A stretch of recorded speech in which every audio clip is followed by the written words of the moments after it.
Good morning, students. Hope you all are fine in this pandemic situation. Today's topic is chrysanthemum. Chrysanthemum is a flowering crop. ये जो flower होता है, इसका जो scientific name है वो है Dendranthemum grandiflora. Dendranthemum grandiflora, and it belongs to Asteraceae family, जिसको कि हम Compositae family भी बोलते हैं. Asteraceae family is also known as Compositae family. Chrysanthemum जो फ्लावर है हमारा, ये डैलियास भी इसमें ही आते हैं, सनफ्लावर्स भी आते हैं, मैरीगोल्ड, जीनियास, कॉस्मोस, ये आपस में इंटररिलेटेड जो फ्लावर्स हैं, मतलब इसके ही रिलेटिव्स हम बोल सकते हैं, इसके ही भाई बहन, चाचा मासी, वो सब इसके ही रिश्तेदार हैं. जो डैलियास होते हैं, सनफ्लावर्स होते हैं, मैरीगोल्ड्स होते हैं, पर हमारे जो सिलेबस में है वो है क्राइसेंथेमम. तो क्राइसेंथेमम को चमंती भी बोला जाता है. It is a very popular fragrant flower. Fragrance इसकी बहुत अच्छी होती है, और ये जो है मेनली लूज फ्लावर्स के लिए कल्टीवेट किया जाता है. मतलब इसकी जो पत्तियां हैं वो यूज की जाती है निकाल के, and it is commonly use for the loose flower. इसको कट फ्लावर के लिए भी यूज किया जाता है. गार्लैंड्स वगैरह बनाएंगे तो उसको कट फ्लावर में यूज करेंगे, बट अगर हमें वर्शिपिंग के लिए यूज करना है या फिर हमें किसी डेकोरेशन के लिए यूज करना है तो ये लूज फ्लावर के लिए ज्यादा पॉपुलर है.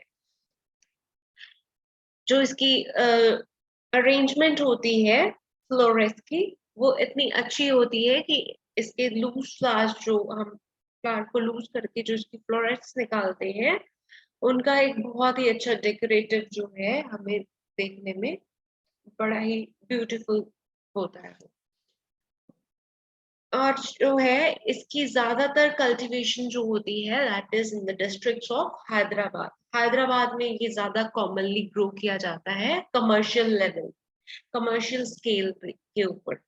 मतलब ग्रो तो ये आम वैसे घरों में सब एरियाज में किया जाता है, जैसे छोटे फ्लावर पॉट्स में, पर जो कमर्शियल पर्पस के लिए ये ग्रो किया जाता है वो किया जाता है हैदराबाद के कुछ डिस्ट्रिक्ट्स में. It is cultivated under 1,320 hectares of land. जो लूज फ्लावर्स है उसके लिए इसका कितना एरिया जो है वो कल्टीवेट किया जाता है, दैट इज 1320 हेक्टेयर्स, 1320 हेक्टेयर्स. और ओपन कंडीशंस में, मतलब पॉली हाउसेस वगैरह में नहीं ग्रो किया जाता है, पर इसको ओपन कंडीशंस में ग्रो किया जाता है. इतना जो एरिया है 1300 जो 20 hectares of land है, that is under open conditions for the loose flowers. और ये गार्लैंड मेकिंग के लिए भी यूज होता है, रिलीजियस ऑफरिंग्स के लिए भी यूज होता है due to its nice fragrance. जो इसकी फ्रेग्रेंस है वो बहुत अच्छी होने की वजह से इसको वर्शिपिंग के लिए भी यूज किया जाता है. देवी देवताओं को भी ये अर्पण किया जाता है.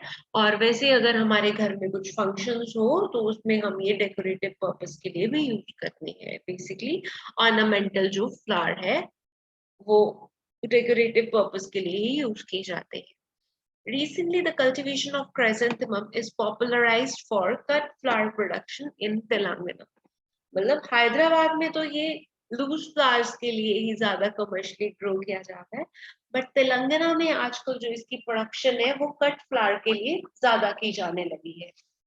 वहां पे उसको लूज फ्लावर्स की बजाय कट फ्लावर्स के लिए ज्यादा जो है यूज किया जाता है बाय द पीपल. तो इसके लिए बच्चे हमें जो सॉइल एंड क्लाइमेट है वो कैसा चाहिए. सॉइल इसके लिए वेल ड्रेन्ड चाहिए, फर्टाइल होना चाहिए. Well drained, fertile, sandy loam soil is very good for its growth. And pH requirement इसकी जो है वो है 6.5 to 7.5. मेनली जो ऑर्नामेंटल फ्लावर्स हैं उनकी पीएच रेंज जो है वो 6.5 से 7.5 तक होती है. तो सबके लिए ऑलमोस्ट जो पीएच रेंज है ऑर्नामेंटल फ्लावर्स के लिए वो सेम ही रहेगी। इसमें कितनी है 6.5 टू 7.5, और कुछ फ्लावर्स होते हैं जिनकी 7.5 तक भी होती है, इसकी 7.0 तक है, वैसे 7.5 तक भी होती है। It is highly sensitive to the water log conditions, मतलब वाटर स्टैग्नेशन अगर होगी तो वहां पे ये ग्रो नहीं होता है, जहाँ पे पानी जो है ज्यादा देर तक रुका रहता है वहां पे इसको वाटर स्टैग्नेशन कंडीशंस के लिए not suitable for its growth. जो क्राइजेंथेमम है वो शॉर्ट डे प्लांट है, मतलब ये विंटर सीजन में ग्रो किया जाता है। इसके लिए 10 टू 12 आवर्स की जो है सनलाइट दैट इज एनफ। ठीक है, नॉर्मल डे के या फिर शॉर्ट डे की जो मतलब सनलाइट होती है, लाइट होती है, वो इसके लिए रिक्वायर्ड है इसकी वेजिटेटिव ग्रोथ के लिए। But for its reproductive growth इसके लिए हमें कितनी लॉन्ग डे जो है, मतलब 12 टू 14 आवर्स की जो लाइट है that is required for chrysanthemum production, जो वेजिटेटिव प्रोडक्शन है उसके लिए। पर रिप्रोडक्टिव प्रोडक्शन, पर वेजिटेटिव जो प्रोडक्शन है उसके लिए क्या है, शॉर्ट डे जो है वो सही रहता है, पर जो इसकी रिप्रोडक्टिव स्टेज है उसके लिए लॉन्ग डे कंडीशंस जो है रिक्वायर्ड होगी। ऑब्वियस सी बात है, शॉर्ट डे में टेम्परेचर जो रहता है वो लो रहता है, बट इन लॉन्ग डेज जो टेम्परेचर रेंज रहती है वो हाई रहती है, मतलब 20 टू 27। पर जो है वो शॉर्ट डेज में कितनी रहती है, 10 टू 15, 10 टू 12, मतलब कम जो टेम्परेचर जो रहता है वो लो रहता है, but in the long days temperature जो हाई रहता है, इसीलिए इसकी टेम्परेचर रेंज है वो 10 टू 27 है। मतलब वेजिटेटिव ग्रोथ के टाइम पे 10 तक चल जाती है, पर जो रिप्रोडक्टिव ग्रोथ है इसकी उसके लिए 27 डिग्री तक जो है वो आइडियल टेम्परेचर इसको रिक्वायर्ड होता है। आगे बच्चे, ये जो क्राइजेंथेमम है ये इट इज फर्दर क्लासिफाइड, इसके फ्लोरेट के अरेंजमेंट के बेसिस पे इसकी अलग अलग टाइप्स है। It is classified into 5 broad groups. Number 1 is singles, number 2 is anemones, number 3 is pompons, number 4 decorative, and number 5 is large flowered. So it is broadly classified into 5 classes according to its floret arrangement. जो इसके florets के arrangement के accordingly इसको अलग अलग types में grow, अलग अलग टाइप्स जो है इसकी दी गई है, उनको अलग अलग नाम दिया गया है। जो सिंगल होता है, जो सिंगल फ्लावर होता है वो होते हैं डेजी लाइक फ्लावर होता है, जिसमें सेंटर में एक डिस्क रहती है और उसकी जो सिंगल रो होती है पत्तियों की, उसी की वजह से इसको बोला जाता है सिंगल्स। आगे है एनिमोन्स। एनिमोन्स जो होते हैं ये ब्लूम्स जो होते हैं वो सिमिलर होते हैं सेमी डबल्स के। अंदर वाले जो रहेंगे, डिस्क जो रहेगी वो ज्यादा चौड़ी रहती है comparatively to the outer florets. Outer florets के कंपैरेटिवली जो अंदर वाली इसकी डिस्क रहती है वो ज्यादा ब्रॉड रहती है, और क्या है वो टाइटली पैक्ड फ्लोरेट से बनी होती है, और जो बाहर वाला हिस्सा होता है वो लूजली फ्लोरेट से बना होता है। फिर आ गया पॉम्पॉन्स। पॉम्पॉन्स जो होता है ये सिमिलर अरेंजमेंट रहता है पूरे फ्लावर में, मतलब ना कोई पत्ती बड़ी होगी ना छोटी होगी, सबका साइज जो है वो सिमिलर रहेगा, फ्लैट रहता है, फुली राउंड होता है, जब मैच्योर हो जाता है तो राउंड सा एक शेप दिखाई देता है, और इसके जो ब्लूम्स होते हैं उनका डायमीटर जो रहता है दैट इज 4 इंचेस। फिर है डेकोरेटिव। डेकोरेटिव के लिए जो है वो ब्रश लाइक इसका स्ट्रक्चर जो रहता है, डेकोरेटिव का स्ट्रक्चर होता है वो ब्रश लाइक फ्लैटेंड ब्लूम और शॉर्ट पेटल्स रहती है। ठीक है, और इसकी डिस्क जो होती है वो उसकी 3 क्लासेस होती है, 3 अलग अलग फ्लोरेट्स के अरेंजमेंट जो है दिखाई देते हैं हमें इसमें डेकोरेटिव में। और लार्ज फ्लावर्स में क्या होता है, जो फ्लावर्स का साइज होता है वो लार्ज रहता है, बहुत बड़े बड़े फ्लावर्स होते हैं। डिस्क जो है वो स्मॉल रहेगी, जो आउटर अरेंजमेंट रहता है फ्लोरेट्स का वो बहुत ज्यादा बड़ा रहता है। तो इसके अरेंजमेंट के बेसिस के ऊपर हमने इसको 5 ग्रुप्स में डिवाइड कर दिया है। Then its varieties. अब ये जो इसकी वैरायटीज हैं उनको 3 में डिवाइड किया है, small flower type, medium flower type और large flower type. Small flower में आता है जैसे कि नक्षत्र चमंती और कस्तूरी चमंती। मीडियम में आता है पतनाम चमंती। लार्ज में आता है जो कि हम कट फ्लावर्स या डेकोरेशन के लिए यूज करते हैं। इसमें अलग अलग कलर्स के फ्लावर्स आ जाते हैं, लाइक येलो, वाइट, रेड, और इसमें बटन क्राइसेंथेमम जो है वो भी उसमें ही इंक्लूड होता है। इसकी येलो की अलग वैरायटीज है, वाइट की अलग वैरायटीज है और रेड की अलग वैरायटीज है। जैसे येलो में है बसंती और Punjab Anuradha, CO1, CO3, yellow gold, silver, Raichur. और व्हाइट में आते हैं रतलाम सिलेक्शन, IIHR13, IIHR6, बागी, मदर थेरेसा और PAU 107। रेड में कौन से हैं? रेड स्टोन हो गया, रेड गोल्ड इंदिरा हो गया, CO2 हो गया, ये आते हैं रेड में। ये इनके कलर्स के बेसिस पे इनको अलग अलग डिवाइड किया गया है। पर लोकल में जो ज्यादा मेनली कमर्शियली यूज किए जाने वाले कल्टीवर्स हैं वो है Sugandha white, Sugandha yellow, marigold, चंदा मामा येलो, चंदा मामा वाइट, वायलेट टाइप्स। ये हो गए कॉमनली जो हम ग्रो करते हैं फॉर द कमर्शियल पर्पस। वो सारी वेराइटीज है ये वाली, चंदा मामा येलो, चंदा मामा वाइट, वायलेट टाइप्स वाली। Next is planting season. अब इसको प्लांट कब किया जाता है? जैसे कि ये शॉर्ट डे प्लांट है तो ये कूल सीजन में जो है वो उगाया जाता है, क्योंकि शॉर्ट डेज तो कब विंटर्स में ही होते हैं, और विंटर्स में क्या होता है? कूल सीजन होता है। This is the best time for planting जो है जून एंड जुलाई, ताकि इसकी जो वेजिटेटिव ग्रोथ हो वो सर्दियों तक जाके हो, इसीलिए इसको जून और जुलाई में उगाया जाता है। Whereas जो late varieties है ये तो हो गई early varieties. Early varieties are planted in June and July, but the late varieties can be planted in up to August. अगस्त तक भी हम जो है लेट वेराइटीज उनको ग्रो कर सकते हैं। पर जो फार्मर्स होते हैं वो सेकेंड फोर्टनाइट जो होता है मई का, मतलब 16 से जो होते हैं 30 दिन, तब तक इनको ग्रो किया जाता है। ठीक है, जो फार्मर्स के लिए, क्योंकि उनको कमर्शियली देखना होता है ना, इसी वजह से वो जो है फार्मर्स इसको ग्रो करते हैं सेकेंड फोर्टनाइट ऑफ मई, ताकि उनको फ्लावर जो है वो फेस्टिव सीजन तक मिल जाए। मतलब जब उनको फ्लावर्स की रिक्वायरमेंट है तब तक वो फ्लावर्स उस पे आ जाएंगे। और इसकी फ्लावरिंग स्टार्ट होती है सितंबर से और जनवरी तक चली जाती है।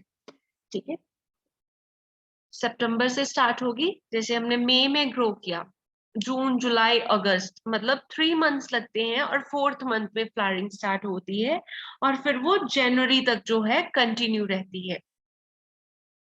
अब प्रेपरेशन ऑफ लैंड, लैंड को कैसे हमें प्रिपेयर करना है in order to sow chrysanthemum.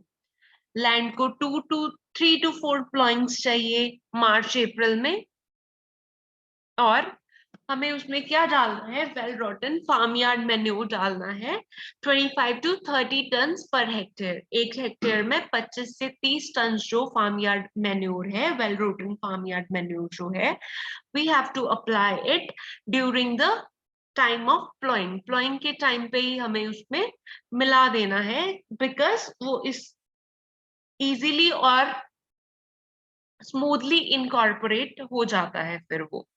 फिर हमें उसको बेड्स में कन्वीनियंट साइज के बेड्स जो है प्लॉइंग के बाद वो बना लेने हैं। हमें उसका साइज कितना रखना है? जो आइडियल साइज है दैट इज 4 फीट। उसकी ब्रेड्थ कितनी होनी चाहिए, दैट इज 4 फीट।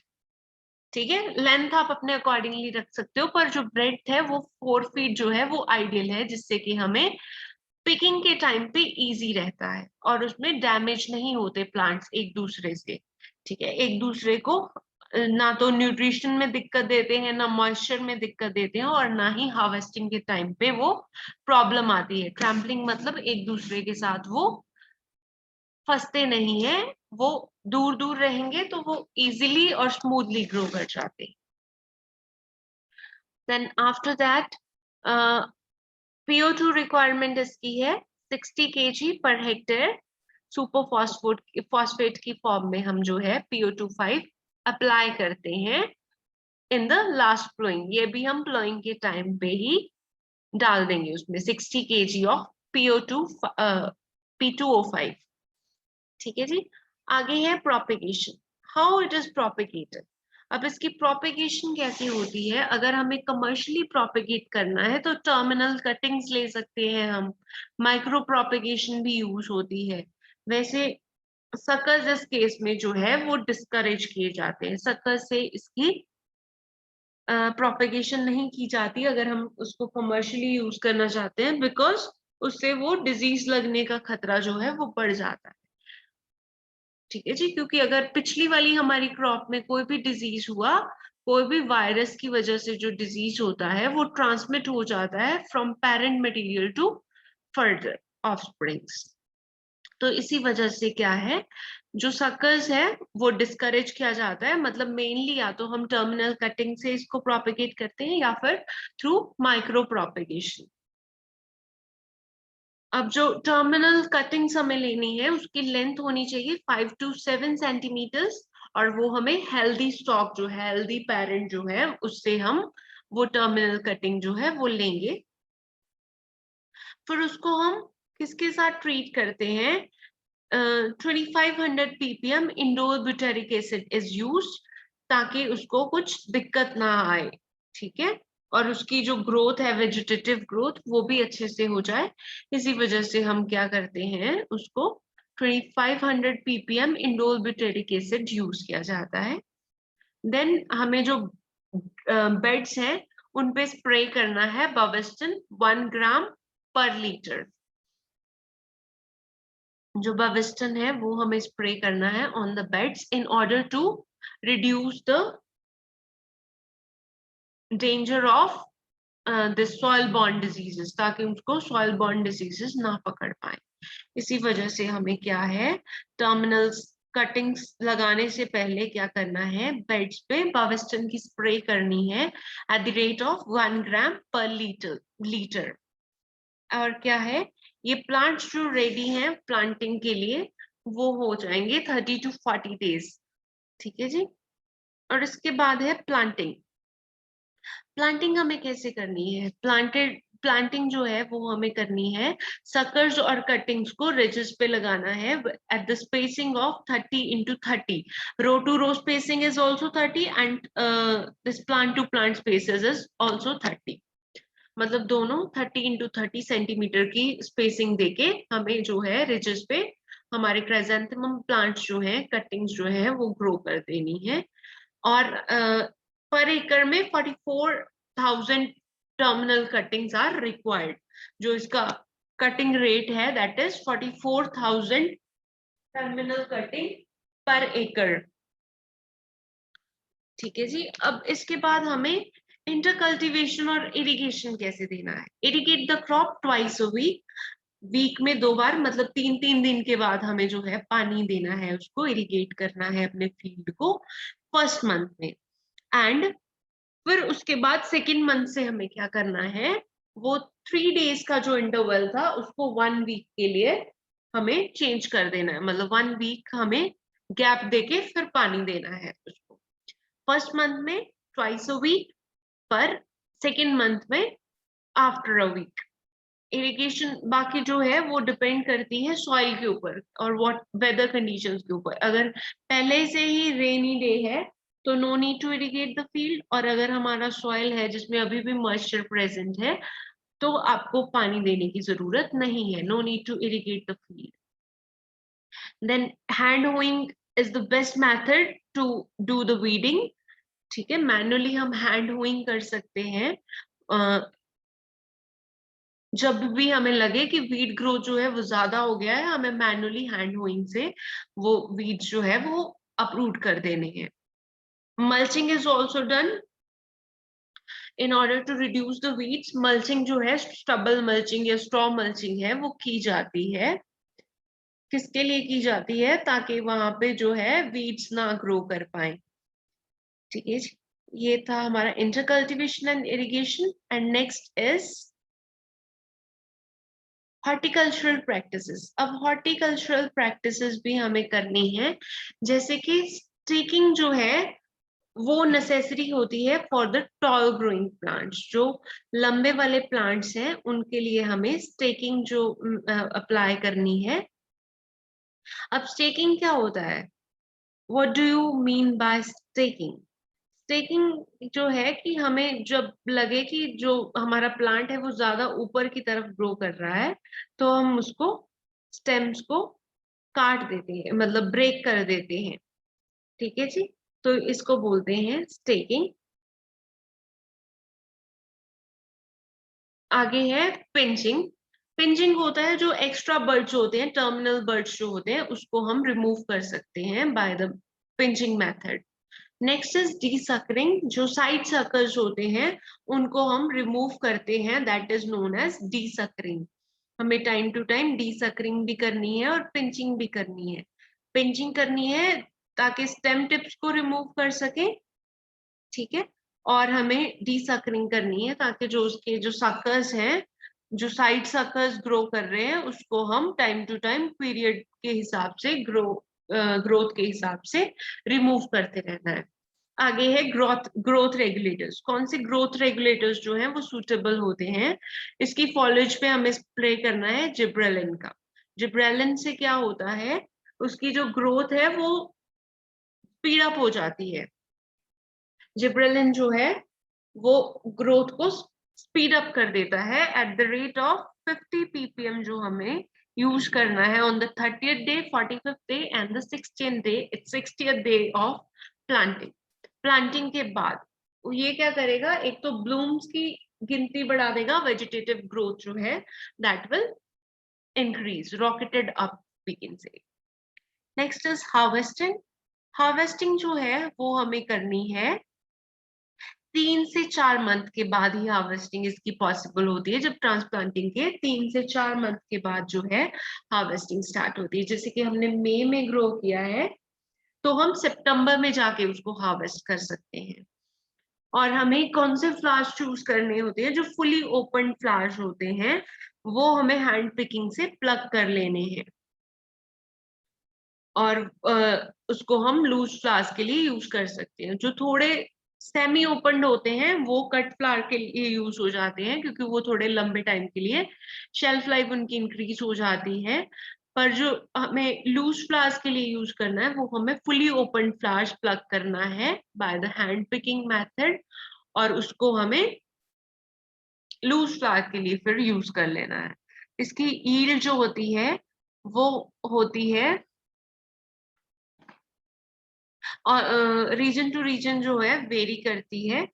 ठीक है, इसका मतलब ऐसा नहीं है कि सब मिट्टी में एक जैसा यील्ड देगा, वो हर एक चीज हर एक क्रॉप के लिए यही रहता है। और इसमें क्या होता है कि आपको जब हार्वेस्टिंग करोगे तो वो एरिया टू एरिया, और लूज फ्लावर के लिए अलग यील्ड होती है और कट फ्लावर के लिए अलग यील्ड होती है, राइट? जैसे कि ये रीजन टू रीजन और वैरायटी टू वैरायटी भी वेरी करती है, वैसे ही लूज फ्लावर और कट फ्लावर्स की जो अलग अलग होती है। जैसे कि कट फ्लावर्स की होती है 8 to 15 turns per hectare. 8 to 15 turns per hectare जो यील्ड होती है फॉर द कट फ्लावर्स। ठीक है जी।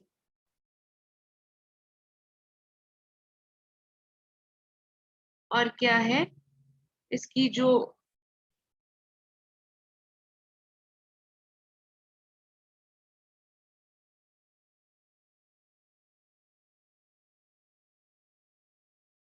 हमें आगे करना है प्लांट प्रोटेक्शन। हम अपने प्लांट्स को कैसे प्रोटेक्ट कर सकते हैं? हम पेस्ट से कैसे प्रोटेक्ट करेंगे? जैसे कि एफिड से। एफिड जब उस पर अटैक करें तो हम नीम ऑयल यूज करके उसको भगा सकते हैं। ठीक है, अगर एफिड्स को कंट्रोल करना है तो we have to use the neem oil. Thrips को कंट्रोल करना है तो हम यूज करते हैं एथोफेनप्रॉक्स या फिर dimethoate at the rate of 0.05%। 15 days interval पे हम ये जो स्प्रे करते रहेंगे। ठीक है, इससे क्या होगा, थ्रिप्स कंट्रोल में आ जाते हैं। फिर बड बोरर को अगर हमें कंट्रोल करना है तो बड बोरर के लिए हमें यूज करना है मिथाइल पैराथियन 0.05%। जब हमें एग्स की अपीयरेंस दिखे तभी हमें ये स्प्रे कर देनी है, ताकि जो बड बोरर्स हैं वो एग से बाहर आने से पहले ही खत्म हो जाए। फिर है लीफ फोल्डर। लीफ फोल्डर के लिए हमें यूज करना है फेनवेलरेट 0.01%। ठीक है जी। आगे है डिजीजेस। डिजीजेस में अगर इसमें विल्ट हो जाए, विल्टिंग किसकी वजह से होती है? फिजेडियम ऑक्सीस्पोरम की वजह से होती है। अगर हमें विल्टिंग दिखाई दे तो हमें थियोपेनेट मिथाइल यूज करना है with the combination of lime. Lime की कॉम्बिनेशन के साथ हम उसे यूज करेंगे। अगर स्टेम रॉट हो जाए, फिजेरियम सोलानी, तो हमें क्या करना है, कॉम्बिनेशन ऑफ बेनलेट, लाइम और नेट्रेट। नेट्रेट, लाइम और बेनलेट जो है यूज करके उसको कंट्रोल कर सकते हैं। अगर रूट रॉट हो जाए पाइथम स्पीसीज की वजह से, फाइटोस्पोरा स्पीसीज की वजह से, तो हमें क्या करना है, मैनकोजेब, कप्तान, मेटालेक्स, ये जो है ये फंगिसाइड्स हमें यूज करनी है। पाउडरी माइल्ड्यू के लिए हमें क्या यूज करना है, सल्फर फंगिसाइड्स या फिर कार्बेंडिज्म यूज कर सकते हैं। तो that's the all about the chrysanthemum. Thank you so much, students.